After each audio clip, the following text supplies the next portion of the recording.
تاج النبوة فجعله نبي الأنبياء والمرسلين فآدم ومن دونه تحت لوائه يوم القيامة. اللهم لك الحمد شكرا ولك المن فضلا وأنت ربنا حقا ونحن عبيدك رقا ونستغفرك يا حي يا قيوم. صل وسلم عدد علمك على عبدك ورسولك وحبيبك السيد المعصوم سيدنا محمد وآله وصحبه وأهل محبته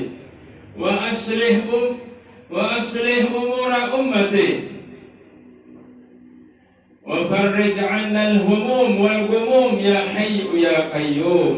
أما بعد، Ma'asyiral muslimin wal muslimat, jamaah Majlis Rasul yang dimuliakan Allah, yang kami muliakan, yang kami hormati, para alim ulama, para habaib, para asatiz, khususnya sahibul majlis Al-Habib Muhammad bin Abdul Qadir Bahashim dan gurunda Al-Habib Zain Al-Abidin bin Muhsin Al-Hindwan. Semoga Allah Subhanahu wa Ta'ala memanjangkan umur beliau, diberikan kesehatan, dijauhkan dari segala bala dan ujian, dan diberikan segala harapan baik itu dunia maupun akhirat. Amin, Allahumma amin. Yang kami hormati adalah Habib Hasan Assegaf, para ustadz yang tidak saya sebut satu persatu, namun tidak mengurangi rasa hormat dan kemuliaan dari kami. Segala puji, puja, syukur kehadirat Allah Subhanahu wa Ta'ala yang telah mengumpulkan kita di tempat ini, yang mana tempat ini aslinya biasa, tetapi karena dibacakan sholawat, dimuliakan, dipuji kekasih Allah di tempat ini, akhirnya tempat ini dimuliakan oleh Allah, diagungkan oleh Allah Subhanahu wa Ta'ala Jalla Jalaluh. Di dalam hadis dikatakan, idza shalla bi hadzal majlis busyira intashara rihal thayyibah. Nabi mengatakan, jika di satu tempat orang-orang berkumpul, dibacakan sholawat kepada Nabi Muhammad sallallahu alaihi wasallam, maka Allah menciptakan bau harum yang sangat luar biasa harumnya, yang akan terpancar naik ke langit. Akhirnya penghuni langit, para malaikat, para nabi mencium ini harumnya saat majlis sholawat. Para malaikat bertanya satu persatu, antara lain kepada temannya yang lain, bau dari mana ini? Harum luar biasa. Malaikat yang lain yang mengetahui bahwa sesungguhnya bau harum ini datang dari dunia, dari bumi, yang mana bumi itu di sana perkumpulan dibacakan salawat kepada kekasih Allah Nabi besar Muhammad. Akhirnya para malaikat yang mencium yang sangat keras bau harumnya ini majlis, mereka berbondong-bondong turun. Sebelumnya minta izin kepada Allah untuk menghadiri majlis sholawat kepada Rasul. Para ulama mentafsirkan ini hadis, kalau seandainya manusia yang hadir di majlis sholawat atau maulid seperti ini, Allah membuka penutup, mereka mencium bau harum tersebut, maka mereka akan meninggalkan tokonya, pasarnya, dan rumahnya, semuanya akan hadir di sini. Kalau seandainya Allah menciumkan itu bau harum dari keluar dari majlis salawat atau maulid kepada Rasulullah sallallahu alaihi wasallam, mereka akan meninggalkan kesibukan mereka. Tidak ada yang tertinggal karena mereka ingin mendapatkan percikan bau harum salawat kepada Rasul. Ma'asyiral muslimin wal muslimat yang dirahmati Allah, tidak panjang lebar, yang insyaallah akan menyempurnakan daripada kemuliaan Rasulullah, gurunda Habib Zain, Kami hanya mukaddimah atau intermezzo atau pembukaan. Kalau kita baca kitab itu ada pembukaannya dulu. Ujung ada kitab kita baca pembukaan dulu 3 lembar atau 2 lembar. Baru intinya Habib Zain yang akan menjelaskan. Allah Subhanahu wa taala berfirman dalam Al-Qur'an tentang fadilah kita membaca Maulid. A'udzu billahi minasyaitonir rajim. Qul bi fadlillahi wa bi rahmatihi fabidzalika falyafrahu. Dzalika khairum mimma yajma'un. Shadaqallahul 'azim. Katakan wahai Nabi Muhammad, dengan perintahku kamu katakan kepada umatmu, bukan karena kamu menyombongkan diri wahai Nabi Muhammad. Ya, katakan kepada umatmu, kepada hamba-hambaku, dengan kemuliaan keutamaan Allah dari kelahiranmu di muka bumi, wa bi rahmatihi, dan dengan rahmat yang kami Allah yang saya turunkan di muka bumi dengan adamu wahai Nabi Muhammad. Kamu ada, saya menurunkan rahmat yang terbesar. Karena Allah mengatakan di ayat yang lain, wa ma arsalnaka illa rahmatan lil alamin. Kita tahu semua itu ayat. Kami Allah tidaklah mengutus engkau wahai Nabi Muhammad kecuali sebagai status rahmatnya Allah yang terbesar untuk semesta alam. Bukan cuma manusia dapat rahmatnya Allah, berkat Nabi Muhammad. Semua binatang, semua tumbuh-tumbuhan dapat rahmatnya Allah berkat lahirnya Nabi Muhammad. Wa bi rahmatihi, siapa rahmatnya Allah? Nabi Muhammad. Wujudnya Nabi Muhammad itulah rahmatnya Allah yang teragung dan terbesar. Dzalika fabidzalika, dengan kelahiranmu wahai Nabi Muhammad, dengan rahmatnya saya karena kamu ada. Dzalika khairun, orang yang mengagungkan kelahirannya Nabi itu amalan yang terbesar daripada amalannya yang lain, daripada ibadahnya yang lain, daripada tahajudnya, daripada puasanya, daripada hajinya umatmu. Kalau umatmu mengagungkan kelahiranmu, itu lebih besar ganjarannya, derajatnya yang kami Allah siapkan. Itu makna tafsir itu ayat. Gembira, falyafrahu, maka perintahkanlah umatmu untuk bergembira atas kelahiranmu wahai Nabi Muhammad. Perintahkan. Siapa yang perintahkan? Allah, dan Nabi disuruh menyampaikan. Bergembira atas lahirmu. Orang gembira belum tentu cinta. Ya, kalau orang cinta sudah pasti gembira. Kebalikannya ya, orang yang gembira itu dapat keuntungan yang besar, gembira, tapi belum tentu cinta. Tetapi kalau orang sudah cinta, sudah pasti dia bergembira. Tandanya orang cinta, dia gembira atas lahir orang yang dia cintai. Datangnya orang yang dicintai, dia gembira. Ada yang mau datang nanti di sini. Siapa? Habib Zain, gembira kita. Ya. Kenapa gembira? Karena cinta. Ya. Diriwayatkan di dalam hadis Bukhari, ya, cerita bahwa Abu Lahab, tahu Abu Lahab yang hadir di sini? Siap Al-Quran. Tabbat yada Abi Lahabin wa tab. Allah sudah menyatakan bahwa Abu Lahab, orang kafir ini yang selalu mengganggu Nabi Muhammad, kekasih Allah, ya, memerangi Nabi Muhammad, dia diabadikan celaka selama-lamanya karena dia selalu mengganggu kekasih Allah. Ya, itu sebabnya. Tetapi subhanallah, Abu Lahab ini ketika lahirnya Nabi Muhammad dia gembira. Ya, padahal dia ini musuhnya Nabi Muhammad, orang kafir, dan mati akhir umurnya dia masih kafir, tidak masuk Islam.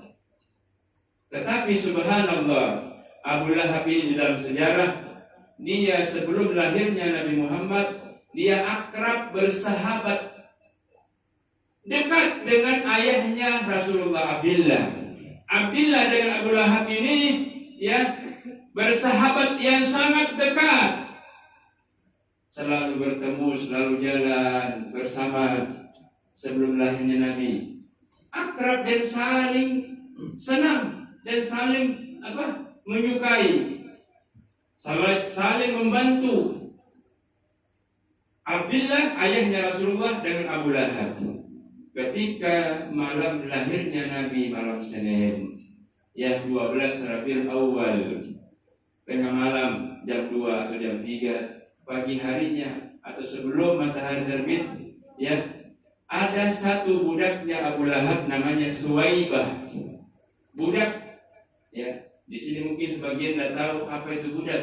Budak itu dijual belikan dari manusia. Ya, dibeli dengan harga yang mahal di zaman jahiliyah. Ya, ada yang harganya 500 juta. Itu kalau saya rupiahkan, tidak usah pakai real Mekah lagi, panjang nanti pembahasannya. Ada yang harga budak 500 juta, ada yang 1 miliar. Tergantung wajahnya cantik atau apalagi budak perempuan lebih mahal daripada laki-laki. Kenapa? Karena kalau budak perempuan itu bisa disetubuhi halal tanpa kita nikahi. Itu hukum Islam juga begitu.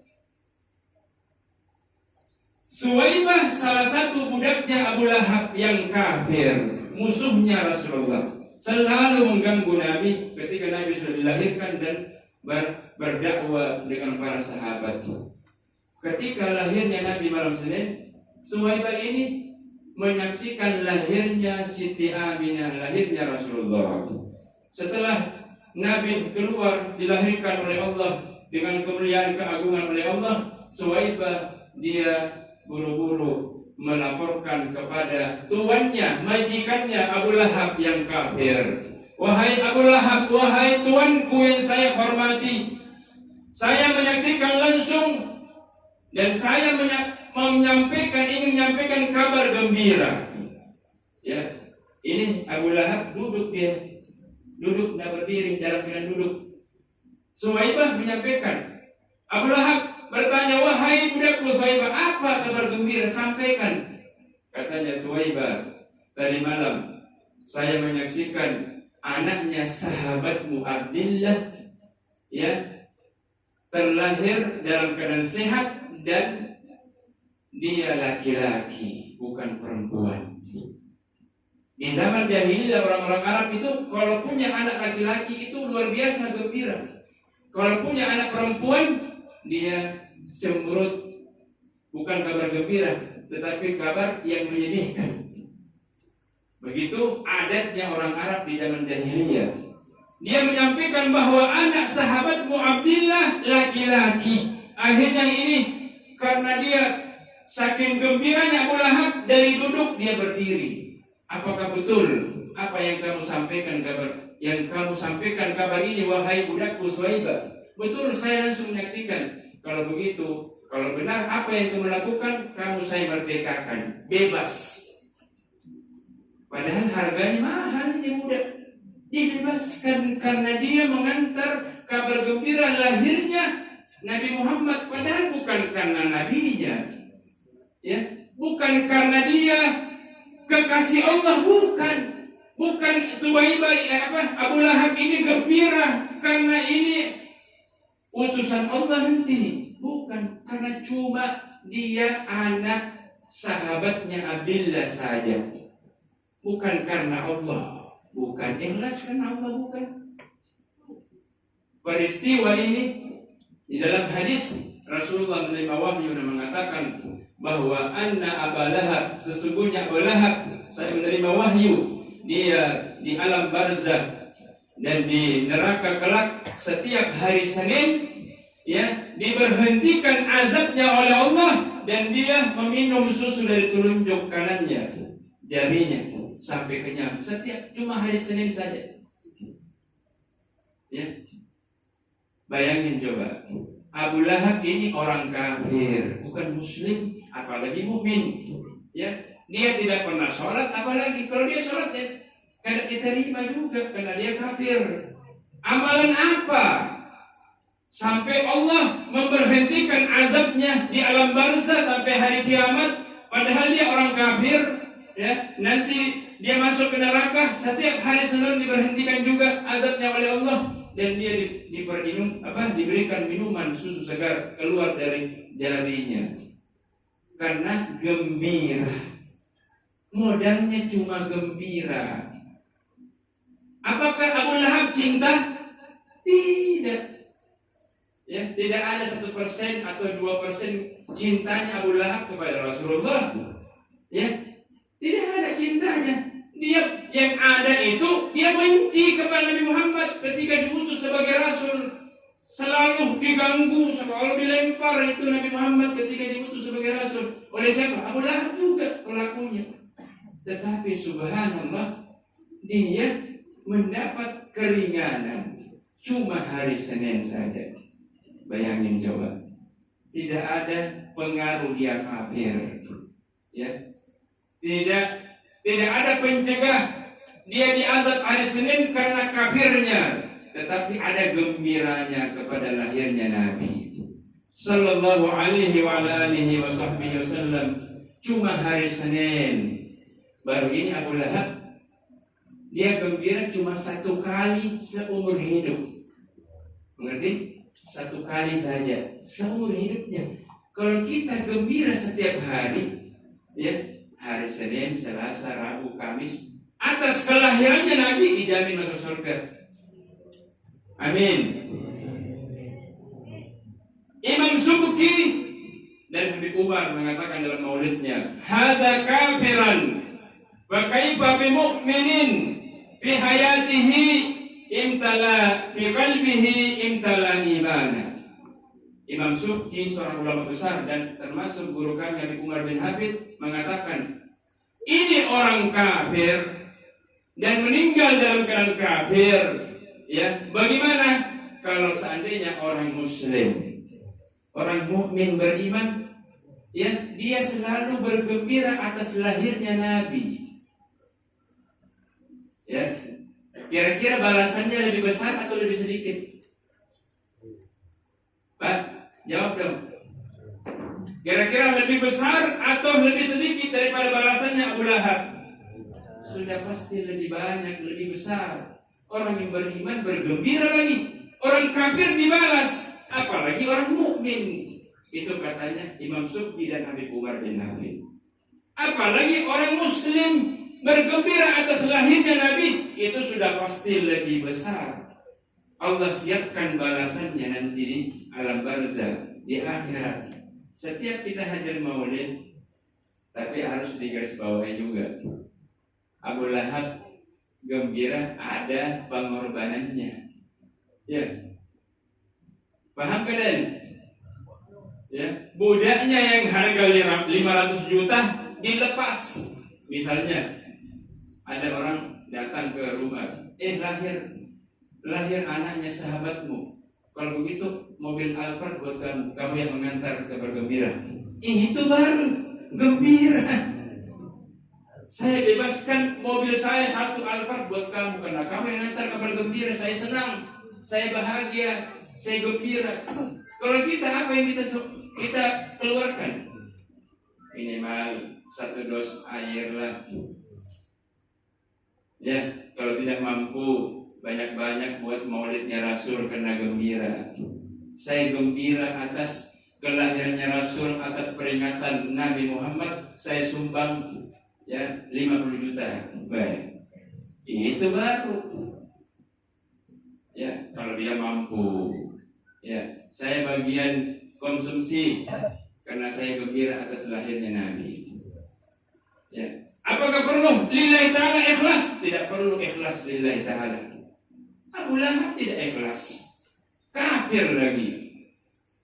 Ya, tidak perlu ikhlas. Orang menyumbang atas kelahirannya Nabi, tidak perlu ikhlas. Allah langsung terima. Allah simpan balasannya buat kita. Orang kafir dibalas, tidak ikhlas lagi. Itu harus kita pikirkan, ya, bahwa semua sumbangan kita untuk atas lahirnya Nabi itu pasti dibalas, ya, tidak disia-siakan oleh Allah Subhanahu wa taala. Ya, kalau kita setiap misalnya setahun sekali, tahun ini saya bikin maulid, saya keluarkan uang saya misalnya 20 juta di rumah saya. Hari Senin, tahun depan hari Selasa, tahun depannya lagi hari Rabu. Ya, karena gembira atas lahirnya Nabi. Tahun depannya lagi hari Kamis, tahun depannya lagi hari Jumat. Jadi kalau kita meninggal, malaikat mau azab kita, hari apa kamu azab saya? Itu Abu Lahab. Paham kan ini? Hari Senin saya menyumbang untuk maulid, Selasa lagi, Rabu, Kamis. Abu Lahab hari Senin tidak diazab karena bergembira atas lahir Nabi. Saya sudah 7 hari, kan sekali seumur hidup. Saya bebas dari azabnya Allah, dijamin. Sudah paham kan ini? Semoga kita semua mendapat keberkahan dari Rasulullah, jaminan selamat dari azabnya Allah di dunia, di alam barzakh, dan di akhirat bersama Rasulullah dan para sahabat. Amin, Allahumma amin. Kita mendengarkan dari Gurunda yang melengkapi. Assalamualaikum warahmatullahi wabarakatuh. Wasiat yang selanjutnya akan disampaikan guru kita Al-Habib Zainal Abidin bin Muhsin bin Ali Al-Ridwan Sallallahu ala Muhammad wa ala Muhammad wa ala Nabi.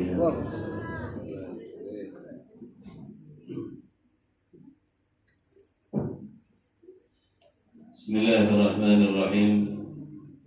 Assalamualaikum warahmatullahi wabarakatuh.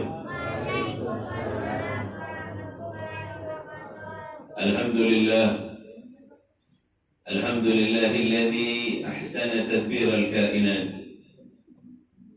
wa khalaqa al-aradina was-samawat wa anzala al-ma'a min al-muqsirat وأنشأ حبا والنبات وقدر الأرزاق والأقوات وأثاب على أعمال الصالحات ونصلي ونسلم على سيدنا محمد ذي المعجزات الظاهرات الذي حصل من نوره وجود الكائنات وعلى آله وأصحابه إلى يوم الميقات. أما بعد. Ayuhal muhtaramun, para alim ulama, para habaib, wabil khusus ayahanda kita bersama Al-Habib Muhammad bin Abdul Qadir Bahashim. Semoga Allah Subhanahu wa ta'ala turunkan kasih sayang kepada beliau, panjang umurkan beliau, dan Allah penuhi segala hajat-hajat beliau. Amin. Allahumma amin.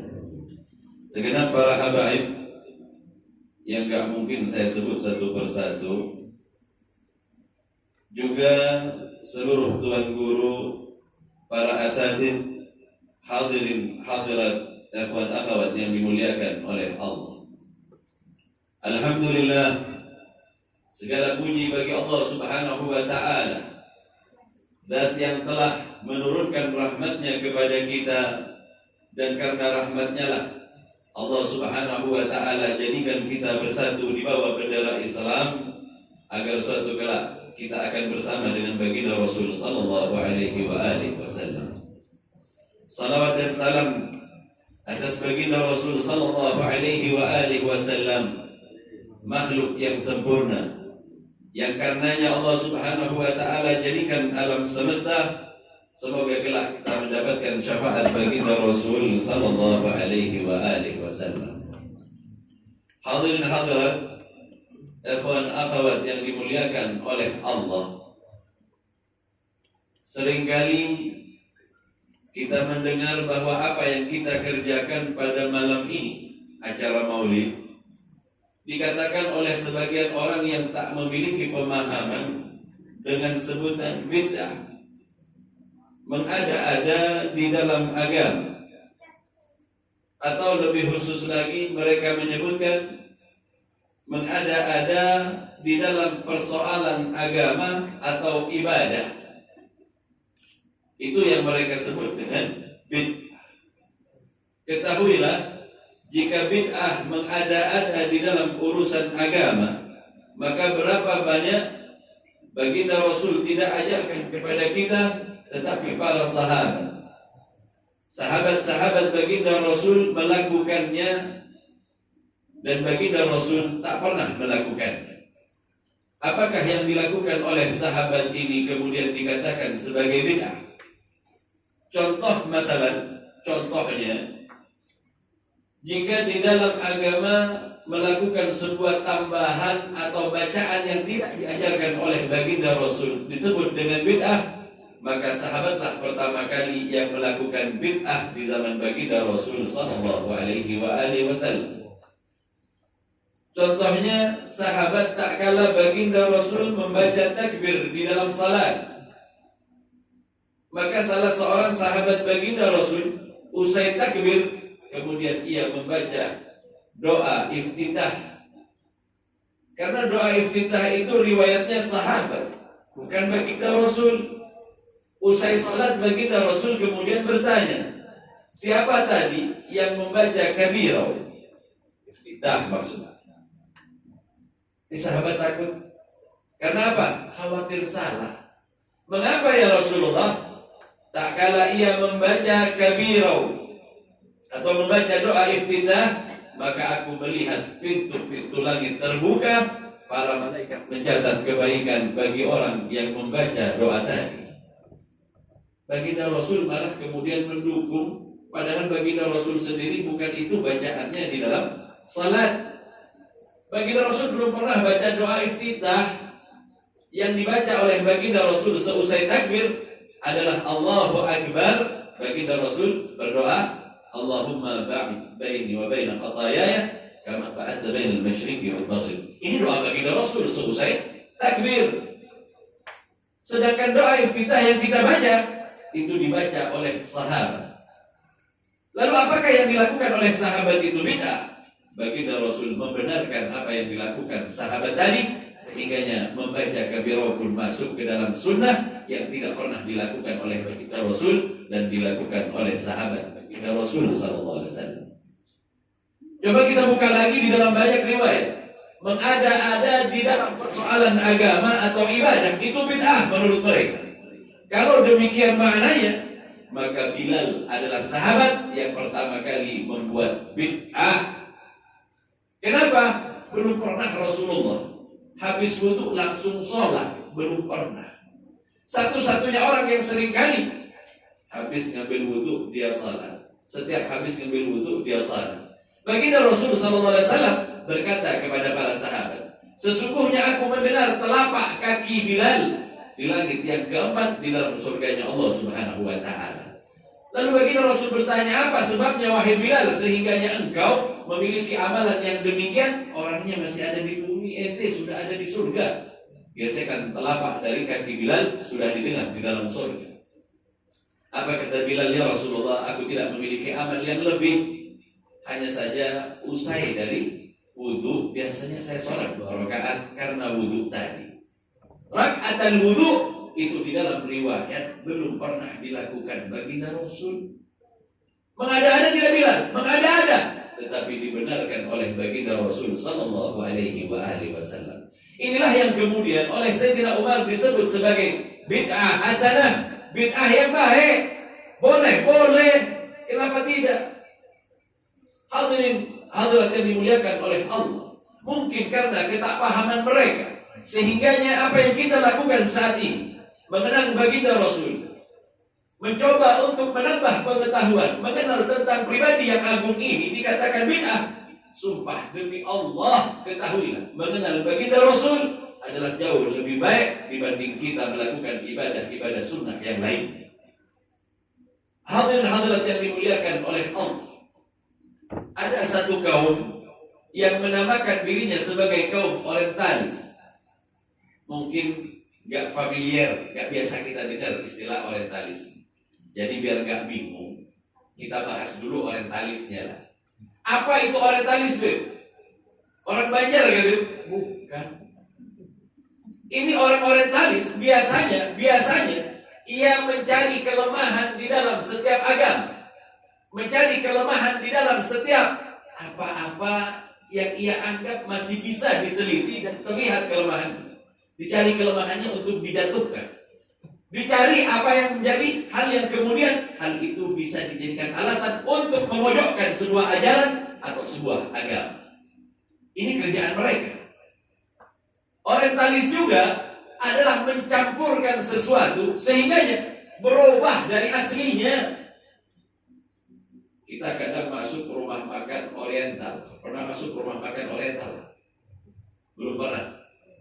Masakan Oriental itu masakan yang digabung satu makanan dengan makanan yang lain sehingga menjadi makanan baru. Kalau dilihat seperti makanan Banjar, soto Banjar nih, tapi bukan namanya, katanya ada ininya, ada tambahan-tambahannya sehingga kita nggak kenal lagi kalau itu soto Banjar, disebutnya masakan Oriental.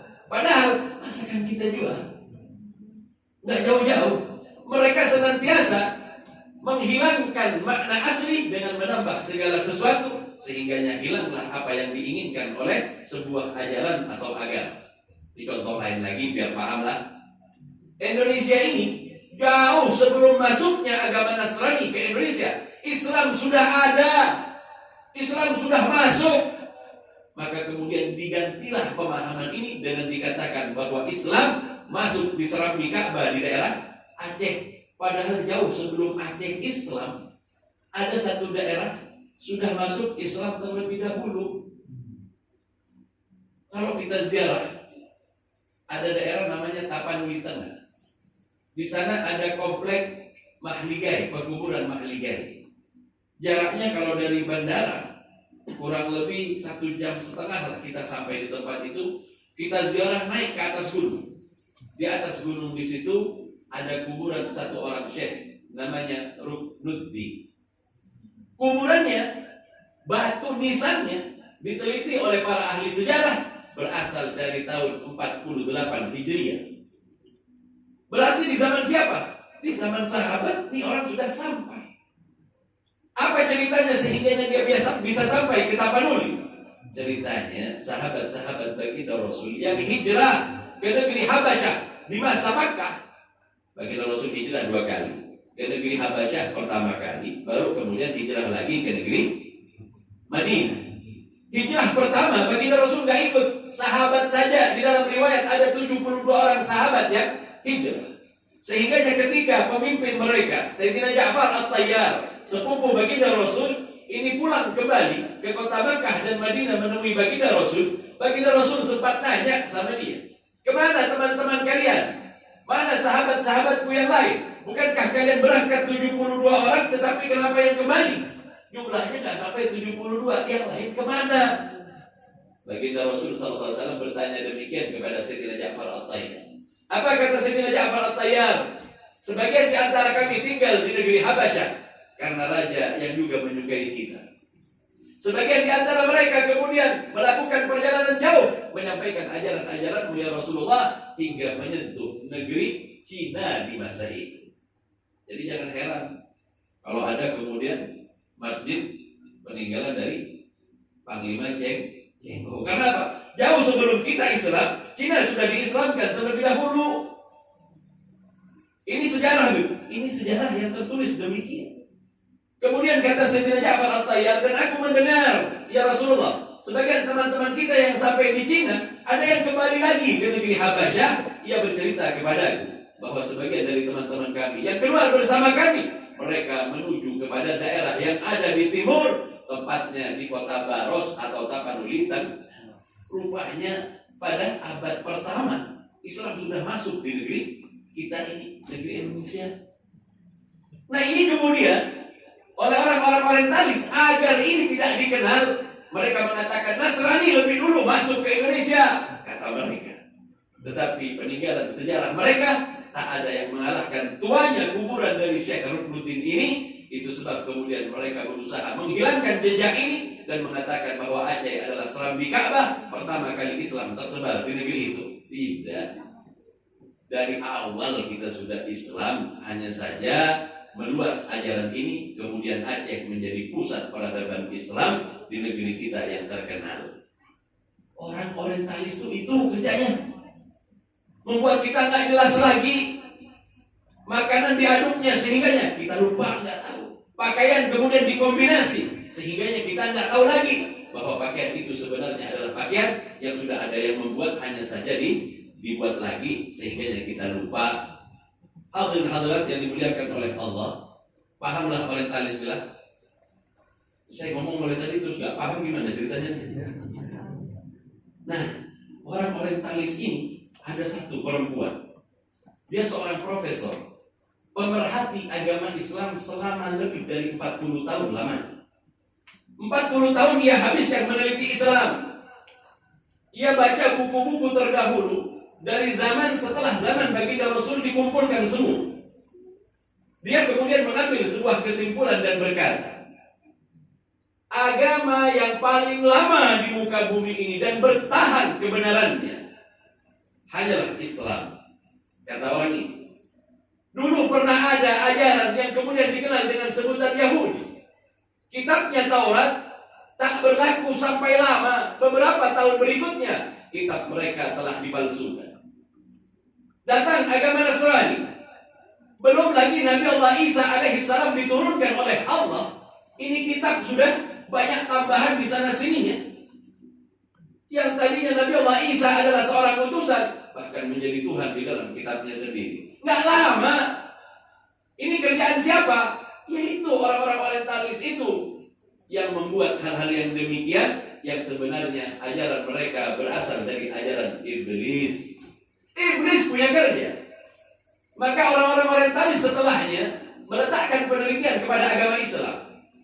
Apa yang membuat agama Islam ini bertahan? Mengapa Al-Qur'annya sampai detik ini ditambahi satu huruf saja kan bisa? Berkali-kali sudah mereka mencoba. Berkali-kali mereka menghapuskan beberapa kalimat di dalam Al-Qur'an. Selalu saja ketahuan, selalu saja bisa ditemukan. Itu sebab Al-Qur'an yang usianya 1400 tahun sampai detik ini, satu pun dan tambahannya tuh Pak, nggak ada. Mengapa bisa bertahan seperti ini? Maka inilah yang menjadi pusat perhatian mereka orang-orang orientalis. Sejak saat itu mereka kumpulkan data-data. Nah, kira-kira beberapa puluh tahun yang lalu, seorang wanita yang mempelajari tentang Islam, dia kemudian menyimpulkan, sesungguhnya yang menjadi kuatnya Islam, bertahannya Islam, bukan lain karena disebutnya nama baginda Rasul sallallahu alaihi wasallam di dalam setiap acara. Di dalam setiap kegiatan keagamaan kita disebutkan tentang baginda Rasul sallallahu alaihi wasallam. Terlebih di bulan Maulid, di mana-mana tempat disebut nama baginda Rasul sallallahu alaihi wasallam. Ketahuilah, semakin banyak disebut nama baginda Rasul, Islam akan semakin kokoh. Suatu ketika di antara kita akan menyaksikan bagaimana zaman keemasan Islam, di mana di saat itu Allah Subhanahu wa taala jadikan Islam sebagai agama yang tunggal, dan di saat itu hampir seluruh manusia mengakui tentang kebenaran Islam. Hadirin hadirat yang dimuliakan oleh Allah, masa itu akan datang, masa di mana nantinya Imam Mahdi yang akan diutus oleh Allah menyempurnakan agama ini dan menjadikan agama Islam sebagai agama satu-satunya yang menguasai seluruh bagian di dunia ini. Hadirin hadirat yang dimuliakan oleh Allah, ajaran Islam berasal dari Allah dan terjaga sampai detik ini karena disebutnya nama baginda Rasul sallallahu alaihi wasallam. Itu sebab mereka berusaha mengubur jejak tentang baginda Rasul sallallahu alaihi wasallam. Mereka berusaha untuk mengubur jejak langkah baginda Rasul. Apa saja yang berkaitan dengan baginda Rasul mereka hancurkan. Satu golongan di dalam Islam kemasukan ajaran orientalis, sehingganya mereka mengatakan perayaan Maulid bid'ah, ziarah kubur bid'ah, mereka hancurkan setiap kuburan. Mereka bermaksud menghilangkan jejak tentang Islam yang kata baginda Rasul sallallahu alaihi wasallam, sampai suatu ketika Islam tak lagi dikenal. Islam hanya didengar namanya, Nabi terakhir hanya dikenal namanya, tetapi tidak satupun yang mau mengikuti ajaran Nabi tersebut. Baginda Rasul bercerita, suatu ketika akan ada dua orang masuk ke kota negeri, ke kota Madinah, di mana ia tak jauh dari kuburanku berada. Jadi kata baginda Rasul dalam hadis itu, Panjang hadis. Akan ada dua orang masuk ke kota Madinah. Kemudian salah seorang di antara mereka berkata, dulu katanya, di sini ada nabi yang terakhir, katanya. Di saat itu kata baginda Rasul, ketika keduanya bercakap-cakap, demi Allah, kuburanku telah tidak ada, masjidku telah tidak ada, baki dan kuburan para sahabat semuanya telah rata, dihancurkan oleh orang-orang yang hendak menutup kebenaran tentang Islam. Itu sebab ciri khas orang-orang orientalis menghancurkan situs-situs keislaman. Di mana tempat lahir baginda Rasul, di mana rumah-rumah para sahabat yang ada di sekitar Makkah dihancurkan oleh mereka. Mereka khawatir dengan alasan kita akan menyembah orang-orang yang ada di zaman baginda Rasul. Mereka khawatir kita akan mengambil berkah dari rumah-rumah para sahabat, dihancurkan oleh mereka. Dan kemudian kita mulai lupa di manakah tempat asli kelahiran baginda Rasul sallallahu alaihi wasallam, di kota Makkah. Bahkan sebagian menyebutkan sekarang sudah menjadi perpustakaan. Sebagian lagi menyebutkan sudah jadi kamar mandi di kota Makkah. Kenapa? Mereka hilangkan satu persatu. Mereka saudara-saudara kita yang kemasukan pikiran orang orientalis, membuang tentang ciri khas Islam, jejak-jejak kenabian kemudian dihapuskan oleh mereka, agar suatu ketika tak lagi dikenal Islam oleh manusia. Na'udzubillah wal iyadzubillah.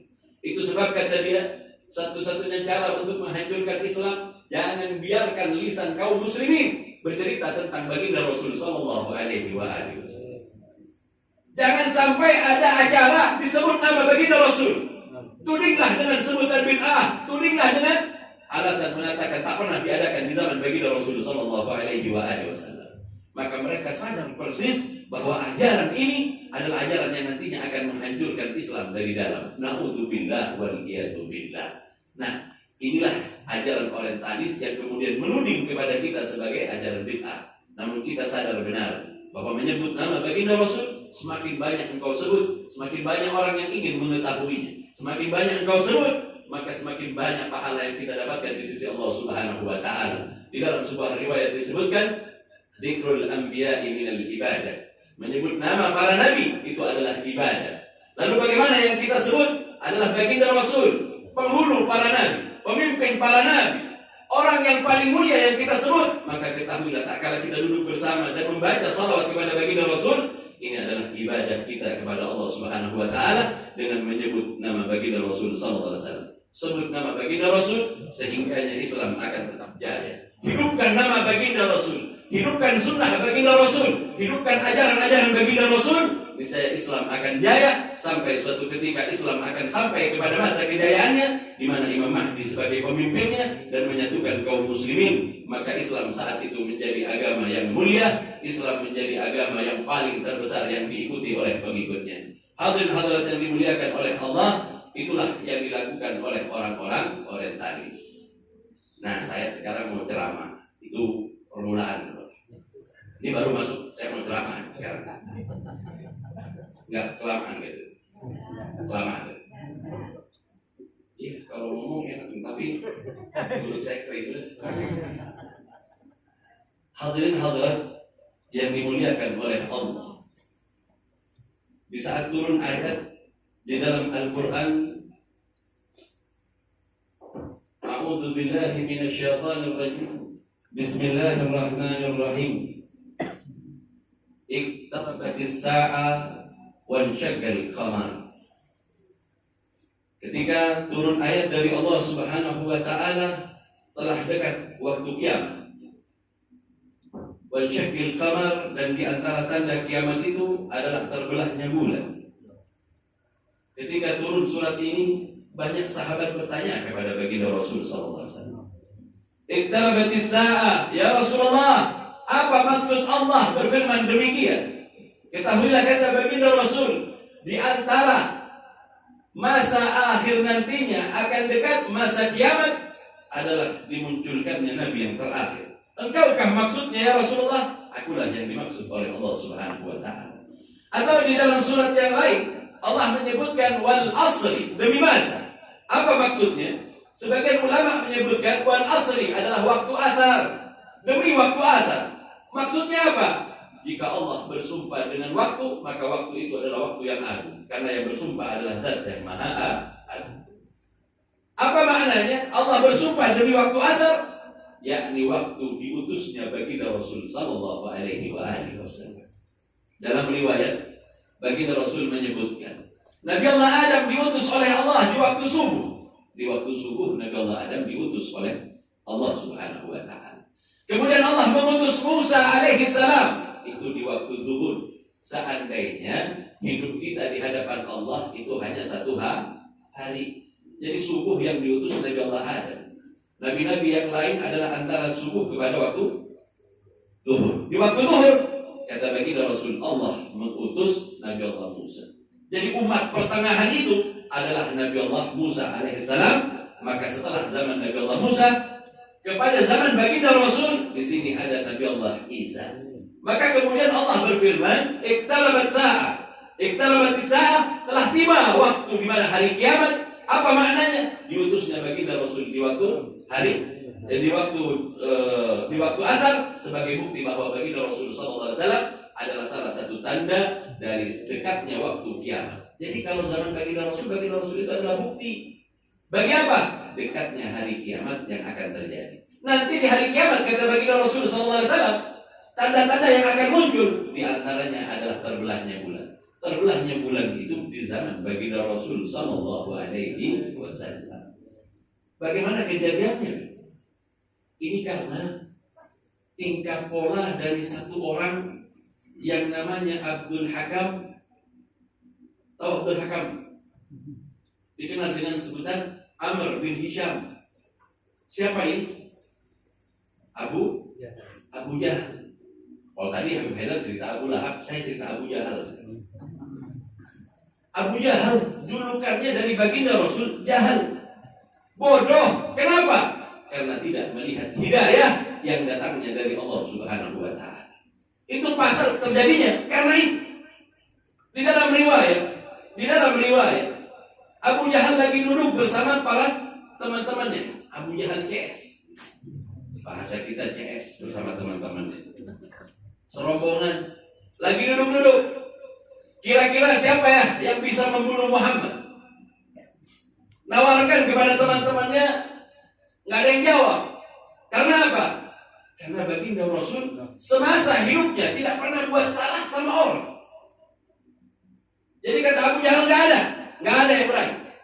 Baiklah, aku yang akan membunuh. Abu Jahal melihat baginda Rasul melakukan tawaf di Ka'bah. Ini Abu Jahal sama antek-anteknya lagi duduk-duduk melihat baginda Rasul yang sedang tawaf. Usai tawaf, baginda Rasul salat 2 rakaat. Abu Jahal ambil batu, mau dihempaskan dari belakang. Ketika hendak dihempaskan, maka Abu Jahal menjatuhkan batu tadi dan mengenai kakinya sendiri. Batu di Mekah bukan batu-batu begini. Ini batu yang mau digunakan untuk membunuh baginda Rasul, semisal dari batu batanya Ka'bah. Tahu nggak? Pernah lihat Ka'bah? Bu, pernah lihat Ka'bah gak, Bu? Ya nggak pernah, mudah-mudahan umroh naik haji. Besar batunya, bisa untuk membunuh? Pasti. Ketika hendak dihempaskan mengenai kakinya sendiri, Abu Jahal pulang. Teman-temannya bingung. Dia yang mau bunuh, dia juga yang pulang duluan. Ketika kembali, ditanyakan, Abu Jahal, bukankah engkau mau membunuh Muhammad? Apa ceritanya sehingga batu itu mengenai kakimu sendiri? Aku ini tadi betul-betul berniat mau membunuh karena rasa sakit hatiku yang telah aku simpan lama. Itu di dalam riwayat diceritakan. Sebenarnya dendam Abu Jahal ini masalah apa lagi ya? Sehingganya kok banyak betul kepada baginda Rasul. Dulu di masa-masa awal, Abu Jahal ini suka sama Sayyidah Khadijah. Nah, itu kabeh ceritanya di antaranya. Melamar. Karena dia seorang bangsawan, dia melamar. Karena dia orang kaya raya, dia melamar. Sayyidah Khadijah itu tahu akhlak. Abu Jahal itu semi preman. Ditakuti bukan karena kebaikannya, tapi karena keburukannya. Maka dengan mentah-mentah ditolak sama Sayyidah Khadijah. Nggak lama berlangsung, beberapa bulan, Abu Jahal mendengar baginda Rasul hendak melamar Sayyidah Khadijah. Tertawa Abu. Saya aja yang kaya seperti ini ditolak. Saya aja yang jawara, yang jagoan ditolak. Apalagi Muhammad, miskin dan bukan siapa-siapa. Begitu datang baginda Rasul, Sayyidah Khadijah melihat kenabian pada diri baginda Rasul, diterima baginda Rasul. Bahkan di dalam riwayat yang lain, Sayyidah Khadijah lah yang melamar baginda Rasul sallallahu alaihi wasallam. Abu Jahal jatuh derajat. Duit punya, bangsawan dia, jagoan dia, ditolak mentah-mentah. Sejak saat itulah dia sakit hati. Oh begitu ceritanya. Iya. Baca di buku Al-Wafa yang ditulis oleh Ibn Jauzi. Tentang apa? Tentang baginda Rasul sallallahu alaihi wasallam. Saya nggak ngarang-ngarang ya. Saya nggak ngarang-ngarang, itu semuanya ada di kitab dan sudah saya baca. Makanya saya bagi nih, keilmuan ini saya bagi, karena ilmu kalau dibagi makin bertambah ilmu saya. Allah yang dimuliakan oleh Allah. Abu Jahal cerita, tadi waktu saya mau lemparin batu kepada baginda Rasul dari belakang, kamu tahu nggak?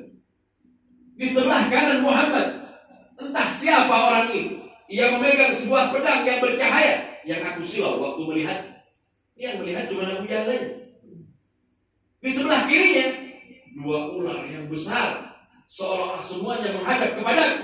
Sehingga aku ketakutan dan melepaskan batu, jatuh mengenai jempol kakiku sendiri. Kata teman-temannya, mana ada ular, mana ada orang, Muhammad salat sendirian. Itu sebab kemudian Abu Jahal berkata, ente ini nggak tahu kalau Muhammad itu jago sihir. Sihir katanya. Inilah bentuk kebodohan dari Abu Jahal yang tidak melihat tentang baginda Rasul sallallahu alaihi wasallam. Itu sebab dirancanglah sebuah acara. Bagaimana caranya mencelakakan Muhammad agar kemudian aku bisa membunuh? Dibuatlah oleh Abu Jahal. Bagaimana kalau kita buat Muhammad ke tempat yang agak jauh, kemudian kita bunuh secara bersama-sama? Mereka yang lain nggak berani. Enggak, saya nggak berani. Kalau engkau wahai Abu Jahal, memang karena dendamnya berbeda, berbeda. Itu sebab ialah yang paling getol ingin membunuh baginda Rasul sallallahu alaihi wasallam. Kata Abu Jahal, begini aja, Muhammad ini paling gak kuat. Kalau ada saudaranya yang sakit, kalau ada orang sakit, dia pasti menjenguknya. Abu Jahal tidak melihat ini sebagai sebuah akhlak yang indah.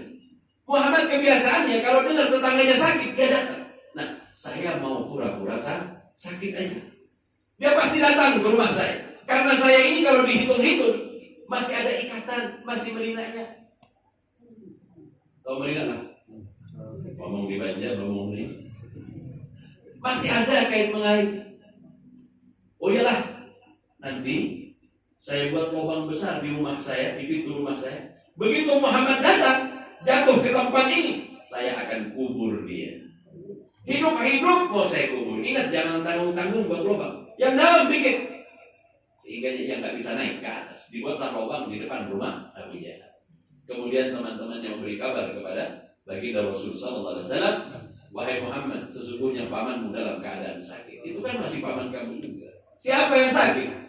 Abdul Hakam atau Amr bin Hisham.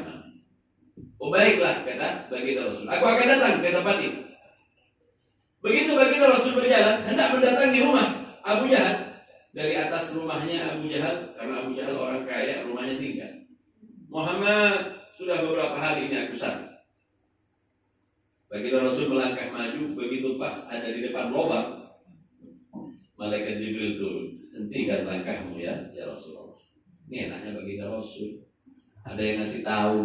Namun kita masuk sudah di situ. Jadi kata malaikat Jibril, hentikan. Karena di depanmu ada sebuah lubang yang dibuat untuk menjebakmu dan akan menguburmu hidup-hidup. Itu rencana dari Abu Jahal. Baginda Rasul dari tempat itu bertanya kepada Abu Jahal, wahai pamanku, bagaimana keadaanmu? Aku sakit wahai Muhammad. Marilah jenguk aku kemari, masuk.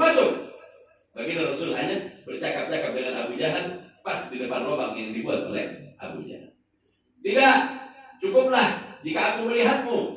Semoga Allah Subhanahu wa taala menurunkan hidayah kepadamu sehingga engkau mau menerima tentang kenabian. Cukup dari sini saja, kata baginda Rasul sallallahu alaihi wasallam. Baginda Rasul berbalik tubuh mau pulang. Muhammad, jangan pulang dulu, kemari dulu, naik dulu. Baginda Rasul pulang dan tidak didengarkan. Abu Jahal mengejar, turun dari atas rumah, dia lupa sama lubang yang dibuatnya sendiri. Dia sendiri yang jatuh ke dalam. Ketika jatuh ke dalam, dia panggil teman-temannya. Panggil semua tuh teman-teman kita tuh, CSB. Satu persatu menolong. Abu Jahal nggak bisa. Setiap kali diulurkan tali, semakin lama semakin ke dalam. Dalam riwayat, bumi sakit hati sama Abu Jahal. Amun saya jadi bumi, kalau saya yang jadi bumi, saya kubur sudah Abu Jahal. Bumi terus semakin ke dalam dan ke dalam. Berapapun tali yang diulur oleh teman-teman dari Abu Jahal, nggak ada yang mampu mencapai kepada Abu Jahal. Kata Abu Jahal, cukup. Kau panggil Muhammad karena nggak ada yang bisa menolongku selain dia.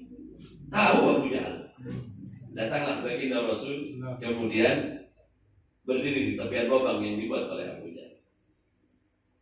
Mengapa engkau meminta tolong kepadaku? Karena aku tahu persis, engkaulah yang masih kemenakanku yang paling baik. Tolonglah aku wahai Muhammad, karena sesungguhnya aku memerlukan pertolongan. Dalam riwayat baginda Rasul itu pakai selendang, nggak pakai tangan, karena kalau bersentuhan dengan baginda Rasul tidak akan pernah tersentuh oleh api neraka. Abu Jahal pengecualian, memang penghuni neraka ya. Jadi ketika diulurkan selendang baginda Rasul ke dalam sumur, itu bumi semakin lama semakin naik. Maksud bumi bukan mau nolong Abu Jahal, tapi ingin menyambut baginda Rasul sallallahu alaihi wasallam. Dah lama pegang kepada selendang baginda Rasul dan baginda Rasul mengangkat. Begitu sampai di atas, dia tepuk tangan. Hebat sihir Muhammad. Sudah diselamatkan begitu. Ini hati Abu Jahal ini, hatinya Abu Jahal bukan batu, besi. Naudzubillah, Tuhan naudzubillah. Diselamatkan oleh baginda Rasul seperti itu. Akhirnya apa? Abu Jahal rembukan lagi. Gimana lah caranya? Sudahlah, kita tak mungkin menang melawan Muhammad, kata teman-teman. Lalu bagaimana? Bagaimana kalau kita minta bantuan raja dari negeri seberang, negeri yang agak jauh dari Makkah, agar kemudian kita takut-takutin dia, agar kemudian Muhammad ditangkap dan dibunuh olehnya.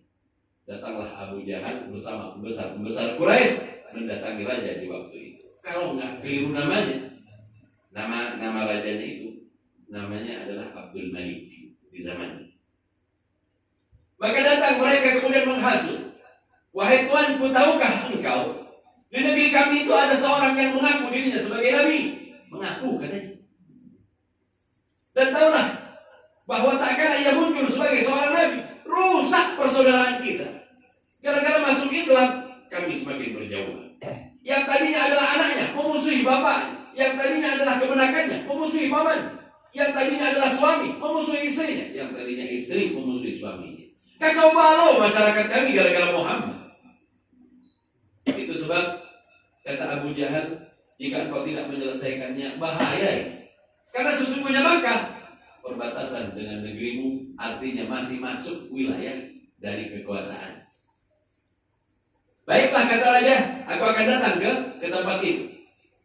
Maka tak lama kemudian raja ini datang ke tempat yang telah dijanjikan dan menunggu baginda Rasulullah sallallahu alaihi wasallam. Diletakkan karpet, umpama sekarang itu karpet merah untuk menyambut datangnya seorang pimpinan. Karpet merah digelar, kursi terbuat dari emas, ditunggulah baginda Rasul di tempat itu. Kanan kiri raja orang-orang yang menghasut baginda Rasul sallallahu alaihi wasallam dari pembesar-pembesar Quraisy. Dikirimlah utusan kepada baginda Rasul. Ketika sampai di tempat baginda Rasul, utusan ini bilang, Muhammad, sesungguhnya Raja Abdul Malik ingin menjumpai. Engkau telah melakukan sebuah kesalahan, sehingga sebab itu ia ingin menghakimi. Senyum baginda Rasul. Di mana ia menunggu? Tak jauh dari tempat ini.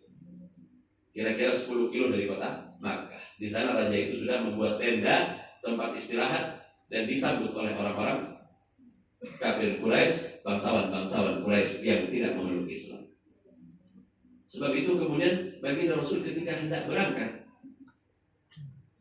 baginda Rasul oleh Allah melalui malaikat Jibril datang dan berkata kepada baginda Rasul sallallahu alaihi wasallam, ya Rasulullah, sesungguhnya raja ini memiliki beberapa permintaan kepada. Di antara permintaannya nantinya ia akan meminta kepadamu untuk membelah bulan sebagai mukjizat yang engkau miliki. Tersenyum baginda Rasul sallallahu alaihi wasallam. Baginda Rasul tahu bahwa ia adalah tanda kiamat, ia adalah tanda bagian dari tanda akhir zaman, nabi yang diutus di waktu asar, karena waktu asar kepada maghrib kita hitungannya di hadapan Allah hanya sehari saja di hadapan Allah Subhanahu wa taala. Baginda Rasul tersenyum. Jibril berkata, diberikan kepadamu ya Rasulullah kunci alam semesta. Aturlah sesuka apa yang kau inginkan, mintalah, karena akan Allah kabulkan. Ini semuanya mau diberi. Umpama saya yang diberikan, saya minta Abu Jahal dilenyapkan dari muka bumi ini tanpa ada kuburan di atas, hilang begitu saja, nggak apa-apa. Tapi Rasulullah SAW berkata, baiklah. Dan ya Rasulullah, perlu engkau ketahui, nantinya dia akan meminta sesuatu. Ya Muhammad, dia akan meminta apa yang menjadi kegelisahan di dalam hatiku ini. Engkau harus tahu apa yang menjadi kegelisahan di dalam hatiku ini, wahai Muhammad. Berangkatlah baginda Rasul sallallahu alaihi wasallam ditemani oleh istri tercintanya. Di dalam riwayat yang lain baginda Rasul juga ditemani oleh pamannya yang termulia, yakni Sayyidina Abu Thalib. Bersamalah mereka bertiga. Sayyidina Abu Thalib berkata, demi Tuhan yang telah mengutusmu wahai Muhammad, seandainya mereka hendak melukaimu, maka ketahuilah aku akan berada di depanmu untuk membentengi. Baginda Rasul berkata, wahai paman, seandainya mereka hendak membunuhku, Allah melalui malaikat Jibril telah berkata, ribuan malaikat siap semuanya mau memerangi mereka. Begini aman benarlah. Berangkat baginda Rasul SAW. Maka kemudian raja tadi berkata, wahai Muhammad, engkaukah yang disampaikan oleh mereka, para bangsawan ini, adalah orang yang mengaku sebagai nabi? Kata baginda Rasul, saya enggak ngaku, saya nabi. Bukan nabi palsu. Nabi saya, bukan ngaku, saya nabi. Maka raja berkata, ketika dari jauh di dalam riwayat yang lain, di dalam kitab Dalailun Nubuwah diceritakan, dari jauh baginda Rasul hendak datang, raja itu sudah melihat keagungan baginda Rasul, sehingga dia berdiri dari kursi menyambut. Abu Jahal berkata, duduk, gak perlu kau menghormati Muhammad. Tapi raja berkata, dari wajahnya yang luar biasa, aku melihat bahwa kebenaran berada di tangan. Raja berdiri. Yang lain gak mau berdiri menyambut baginda Rasul SAW. Bahkan di dalam riwayat yang lain, di dalam kitab sejarah yang lain diceritakan, bahkan sang raja meminta baginda Rasul yang duduk di atas singgasana. Jadi dia mau duduk di bawah, baginda Rasul yang duduk di atas. Dihalangi oleh orang-orang Quraisy. Wahai Muhammad, jika engkau memang bukan mengaku sebagai seorang nabi, maka ketahuilah, aku pun membaca kitab-kitab sebelumnya. Aku memiliki referensi kitab-kitab lama yang aku baca, yang semuanya bercerita akan munculnya Nabi di akhir zaman. Aku melihat ada sebuah mukjizat yang dia miliki, diceritakan di dalam kitab-kitab sebelumnya. Aku meminta kepadamu wahai Muhammad sebuah mukjizat yang belum pernah didatangkan oleh Nabi dari Adam sampai kepada Isa. Aku minta mukjizat yang belum pernah ada. Kata baginda Rasul, mintalah kepada apa saja. Itulah waktu di mana kemudian Allah Subhanahu wa taala menurunkan surat Iqtarabatis saa'ah wa syaqqal qamar. Telah tiba waktunya hari kiamat, telah dekat waktu kiamat dan terbelahnya bulan. Baginda Rasul tersenyum. Maka sang raja berkata, aku meminta kepadamu wahai Muhammad, bulan saat ini. Di dalam riwayat itu mereka bertemu setelah sholat Isya. Bulan saat itu adalah bulan purnama. Kata sang raja, belahlah bulan menjadi dua bagian. Kemudian bagian yang kanan masukkan ke dalam pakaianmu yang kanan. Nih, masukkan lewat apa ini namanya? Lengan baju. Yang kanan pada bagian yang kanan, yang kiri pada bagian yang kiri. Kemudian keluarkan bersamaan, satukan kembali. Persis saat ini. Jadi yang saya minta dulu, kata itu adalah membelah bulan seperti itu. Kata baginda Rasul, baiklah, aku akan lakukan. Ini Abu Jahal sama antek-anteknya ketawa. Tidak mungkin sihir Muhammad akan sampai ke bulan. Jauh bulan tuh. ia pasti celaka. Benar kau wahai raja telah meminta yang demikian, karena tidak mungkin hal itu terjadi. Jika itu terjadi, kata Abu Jahal dalam hati, jika itu terjadi, jangan-jangan sihir Muhammad semakin hebat. Tidak pernah terbuka pikiran. Maka baginda Rasul di dalam riwayat salat 2 rakaat, baginda Rasul kemudian berisyarat dengan telunjuknya yang mulia. Dibagilah bulan menjadi 2 bagian.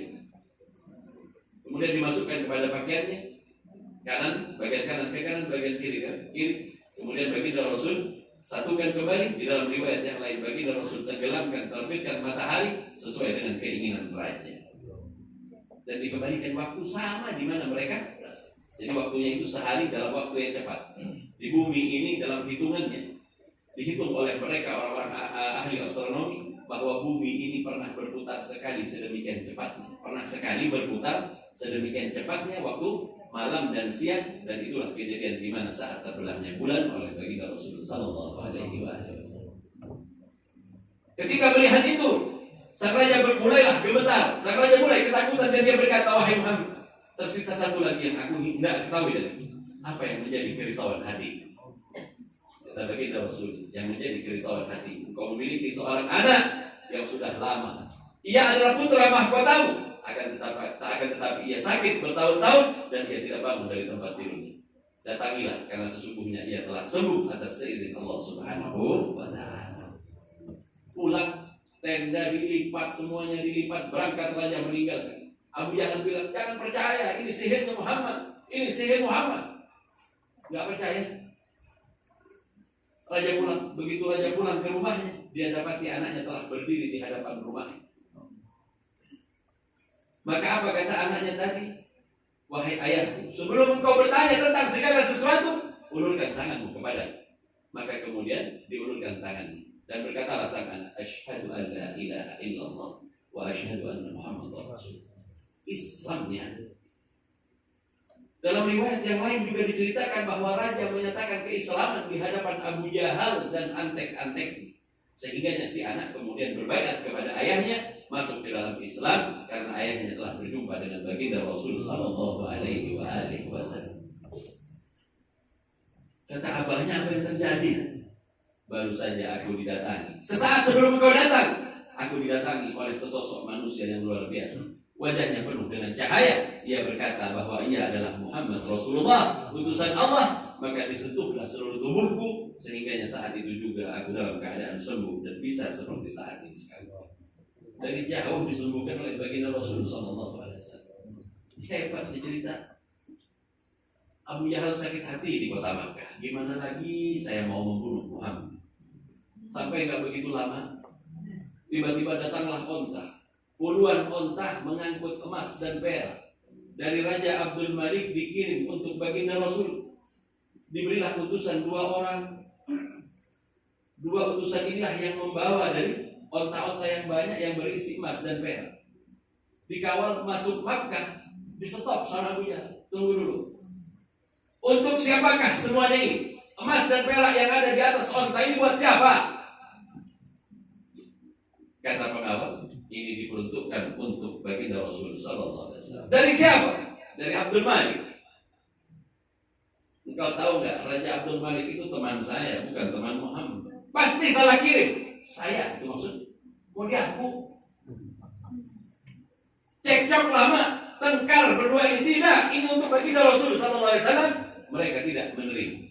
Datanglah baginda Rasul sallallahu alaihi wasallam dan disampaikan oleh pengawal ini bahwa ini adalah milikmu ya Rasulullah dari Abdul Malik. Namun Abu Jahal berkata, tidak, pastilah ini untukku. Akan tetapi ia kemudian membawanya dialihkan kepada wahai Muhammad, sedangkan Abdul Malik adalah teman. Kata baginda Rasul, baiklah, bagaimana caranya untuk membuktikan agar kemudian apa-apa yang semuanya ini adalah milik engkau atau milik? Abu Jahal berpikir, baiklah, bagaimana jika onta yang membawa emas ini yang berbicara bahwa ia adalah untukmu atau untuk? Besok siapa yang bisa membuat ontanya berbicara, dialah yang berhak untuk memiliki emas dan perak yang ada di atas.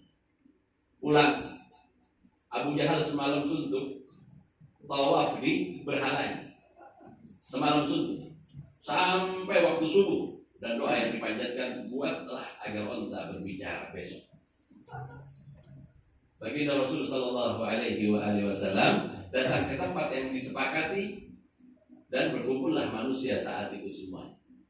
Baiklah, kata baginda Rasul, bagaimana Abu Jahal?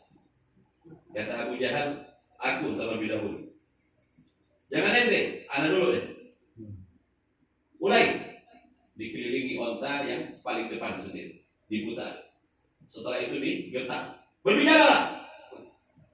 Abu Jahal nyuruh onta bicara. Siapa Abu Jahal? Onta ya tetap onta, nggak bisa ngapa-ngapain juga. Diam aja. Berkali-kali Abu Jahal tawaf di onta tadi, nggak satu pun onta yang berbicara. Orang-orang bilang, udah Abu Jahal, selesai bagianmu, bagian Muhammad sekarang ini. Belum baginda Rasul melangkahkan kaki, onta yang paling depan datang kemudian bersujud kepada baginda Rasul sallallahu alaihi wasallam. Kemudian onta tadi berbicara, antakan ya Allah alladzi antaka kulla syai'. Berbicara dengan bahasa Arab yang fasih. Telah membuatku berbicara, Allah dan yang maha membuat berbicara segala sesuatu. Aku ya Rasulullah diutus oleh Abdul Malik, dan semua apa yang ada di atas onta-onta ini adalah milikmu ya Rasulullah.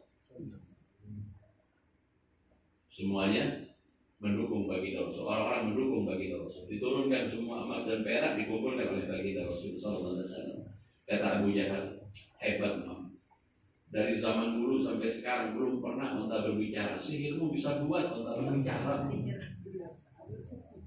Baginda Rasul di dalam riwayat tak mau menerima harta. Setiap kali baginda Rasul mendapatkan harta pasti disedekahkan. Karena terlalu banyak, maka baginda Rasul berdoa kepada Allah, ya Allah, kembalikanlah ini semua kepada asal. Maka kemudian menjadi tanah di hadapan baginda Rasul sallallahu alaihi wasallam. Itu sebab kenabian tidak mengajarkan kita untuk mencintai harta, akan tetapi menghabiskan waktu di dalam ibadah kepada Allah Subhanahu wa taala. Ini kejadian Abu Jahal nggak pernah taubat. Sebenarnya masih panjang cerita tentang Abu Jahal ini, namun karena takut sudah ngantuk semuanya. Nah, kalau saya sih siap sampai subuh sebenarnya, biar nggak cepat habis. Di pertemuan-pertemuan yang akan datang kita akan bercerita tentang Abu Jahal, musuh baginda Rasul. Maksud saya bercerita tentang dia ini bukan kemudian kita meniru Abu Jahal. Jangan salah tangkap lah. Maksud saya apa? Buka hatimu untuk menerima hidayah dari Allah Subhanahu wa taala. Jangan jadi Abu Jahal. Nah, inilah cerita tentang Abu Jahal yang belum pernah mendapatkan hidayah. Dari sejak awal dakwah baginda Rasul, ia seringkali menutupi kebenaran baginda Rasul sallallahu alaihi wasallam. Itu sebab di dalam beberapa riwayat disebutkan, tak kala seorang raja datang di zaman Aba Yazid al-Bustami. Ada satu orang di zaman Aba Yazid al-Bustami. Aba Yazid al-Bustami ini kurang lebih zamannya setelah baginda Rasul, kurang lebih lah 400-an tahun setelah zaman baginda Rasul. Ketika datang berziarah kepada Aba Yazid al-Bustami, raja ini datang menziarahi Aba Yazid al-Bustami, maka kemudian datang ke tempat itu. Ketika sampai di tempat itu, bertanyalah sang raja, adakah di antara kalian yang pernah bertemu dengan Aba Yazid al-Bustami? Kata orang-orang kampung, yang pernah hanya satu orang. Itu umurnya panjang benar, seorang tua, kakek-kakek sudah. Datanglah sang raja ke tempat orang yang pernah bertemu dengan Aba Yazid al-Bustami. Wahai orang tua, wahai kakek, betulkah engkau pernah bertemu dengan Aba Yazid? Ya benar, saya pernah ketemu. Kenapa? Mungkinkah ada perkataan hikmah yang pernah dia katakan? Iya ada. Apa kata dia? Man ra'ani dakhala al-jannah. Siapa yang bilang? Aba Yazid al-Bustami pernah bilang begitu. Barang siapa yang melihatku masuk surga. Ini kan perkataan baginda Rasul. Kata dia, jika lihat Aba Yazid saja masuk surga, apakah setiap orang yang melihat baginda Rasul masuk surga? Lihat bagaimana Abu Jahal, dia melihat kepada baginda Rasul. Gak mungkin cuma melihat saja kemudian masuk surga. Orang tua tadi berkata, yang dimaksudkan melihat di sini adalah melihat kenabian